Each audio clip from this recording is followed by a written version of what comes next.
Good morning, students. Welcome to chemistry online class. So the last chapter from chemistry, chapter 18, water and air pollution is finished.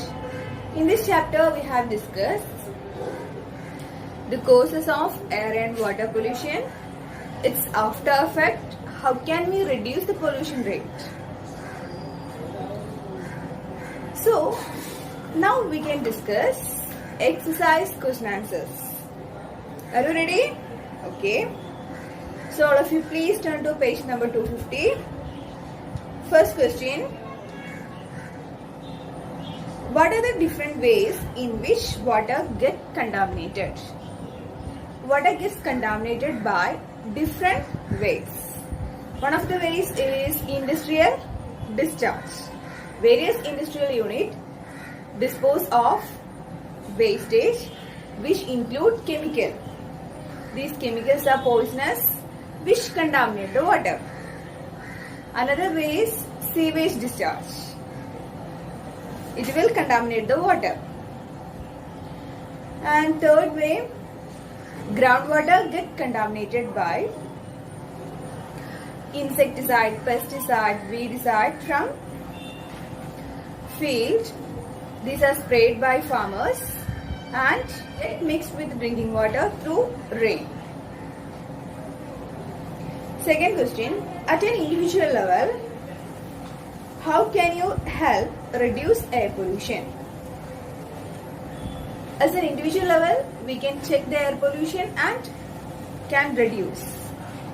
As an individual level, we can plant trees as trees reduce air pollution, and we can depend mostly on public transport which can reduce air pollution.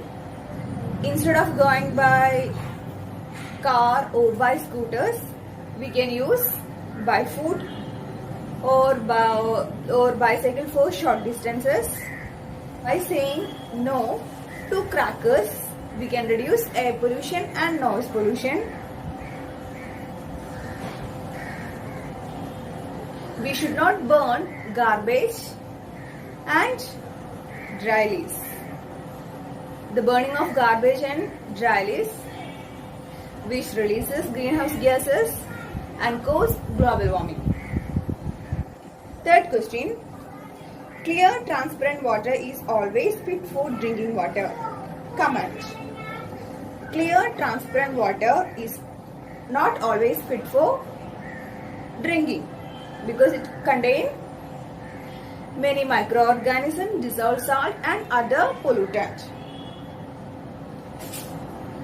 Sometimes water may look like pure, transparent, but they contain dissolved salt and bacteria which are not good for us. So before using water for drinking, we have to purify or boiling it. Fourth question. You are a member of the municipal body of your town. Make a list of measures that would help your town to ensure the supply of clean water to all its residents. We can take following measures. We should be treating water properly, make it free from microorganisms and other pollutants. And proper maintenance of pipes which supply tap water to avoid any corrosion, leakage and other problems. Enforce law to treat water and chemical before it disposed to river and water bodies. Organize awareness program to make water resources clean and make a habit of conserving water. Fifth question, explain the differences between pure air and polluted water. Pure air is a mixture of many gases in proper amount which is good for living and non-living things. By volume, it contains 78% of nitrogen of the mixture, 21% of oxygen and small amount of carbon dioxide, argon, water vapor, nitrous oxide, etc. Then it is called pure air. It is contaminated by unwanted substances and can have harmful effect on Both living and non-living things are referred to as polluted air. Sixth question. Explain the circumstances leading to acid rain. How does acid rain affect us? Various industrial units are released nitrogen dioxide and sulfur dioxide to atmosphere. These gases react with the water vapor present in the atmosphere to form nitric acid and sulfuric acid. These acids are dropped down with rain. So this rain becomes acidic and is known as acid rain. Acid rain causes skin irritation, corrosion to bridges and buildings, and it inhibits germination of seed. It changes the fertility of the soil, destroys plants and aquatic life. Seventh question. Which of the following is not a greenhouse gas? A. Carbon dioxide, B. Sulfur dioxide, C. Methane, D. Nitrogen. Here, nitrogen is not a greenhouse gases. All other gases are greenhouse gases. Eighth question. Describe greenhouse effect in your own words.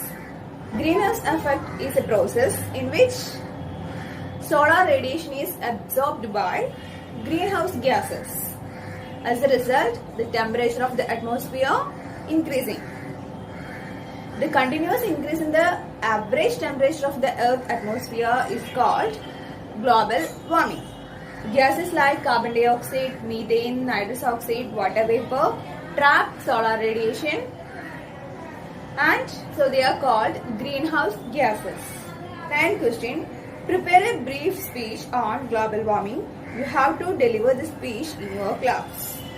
Global warming means it's a continuous increase in the average temperature of the atmosphere due to increase in the concentration of greenhouse gases in the atmosphere. Greenhouse gases means the gas which absorb solar radiation. These gases trap the solar radiation and cause increase in the average temperature of the Earth atmosphere.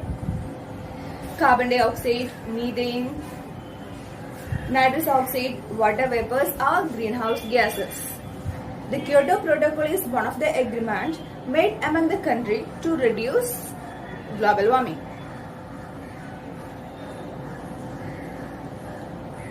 Tenth question. Describe the threat to the beauty of Taj Mahal. The increased concentration of nitrogen dioxide and sulfur dioxide causes acid rain.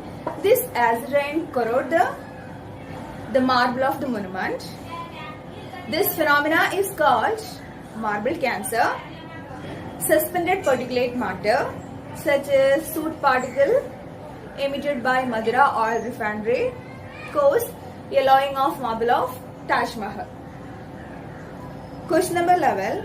Why does the increased level of nutrient in the water affect survival of aquatic organisms? Excessive level of chemical such as fertilizers, weedicide, pesticide, insecticides washed off from fields into ponds. These chemicals act as a nutrients for algae to flourish. Once these algae die, they serve as a food for decomposers like bacteria. This decomposition process requires oxygen. This results in decreasing the level of dissolved oxygen in the water, which will kill aquatic species. All exercise question answers are discussed. Hope all you have understood. So let me conclude today's session. I have attached exercise question answers and also a test question. All you have to attend the test question.